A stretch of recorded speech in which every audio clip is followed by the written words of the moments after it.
Rensabando at anyang Red Boosters ibinigay ang unang talo ng Wonju DB. Rensabando power forward ang galawan sa pakikipag-agawan sa rebound. Kay Soto, maaasahan na ba sa laro ng Hiroshima Dragonflies laban sa Livanga Hokkaido ni Dwight Ramos? Comeback na nga ba ito para sa kanya o maghahalimaw na naman si Kai sa sideline? Ibinigay nga ni Rensabando at ng anyang Jungkwanjang Red Boosters ang unang talo ng Wonju DB ni Ethan Albano na isang Phil-foreigner player. 7-1 na ngayon ang Wonju DB at ang anyang Red Boosters ang unang nakatalo sa team na ito at pinutol nga nila ang 7 winning streak ng Wonju. Naposterize nga dito si Idol Rensabando pero kung nahabol naman ni Renz sa ere ang dakdak ng player ng Wonju DB at nabutatan niya ito ay siguradong kay Rensabando naman mapupunta ang play of the game, pero sa pagkakataong ito ay hindi nga niya nagawang mahabol ang opensa ng kanilang kalaban. Panalo ang anyang sa game na ito laban sa Wonju DB sa score na 99-94 at unti-unti na namang umaangat ang mga defending champions sa rankings. Nagpakita rin si Rensabando ng hustle sa kanyang pagkuha ng mga rebound at sa height nga niya na 6'2 ay talagang nakikipag-agawan nga itong si Abando sa ere sa pagkuha ng mga rebound.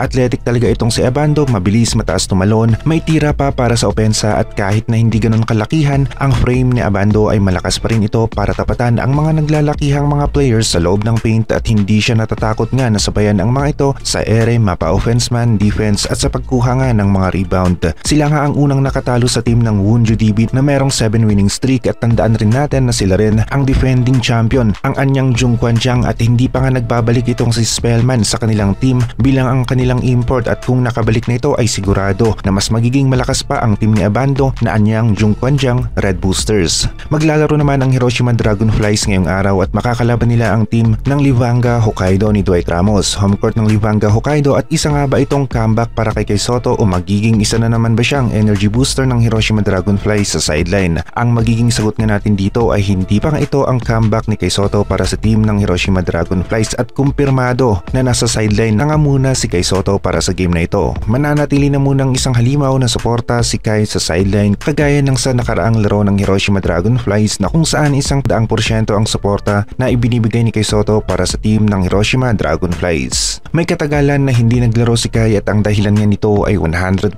recovery para sa kanyang injury at hindi nga minamadali ng Hiroshima at ng Wasserman ang pagbabalik ni Soto sa laro dahil posible na maulit nga ulit ang nangyari sa kanya na kung saan nakuha niya ang injury sa Summer League tapos naglaro siya sa FIBA World Cup at yun nga hindi pa naka-full recover si Kai at heto na nga siya ngayon, pinapagaling pa nga ang kanyang injury at mas lalong naging mahaba ang recovery process nito. Sideline na nga muna si Soto at kagaya na rin ng sinabi ni Coach Kyle Milling ay nakakatulong nga si Kai sa mga maliliit na bagay kagaya na lamang ng pag-cheer na nagpapakita naman talaga ng suporta para sa kanilang team. Makakalaban nga sana ni Soto si Dwight Ramos sa game na ito pero dahil sa kanyang recovery sa injury ay hindi na nga ito makakapaglaro.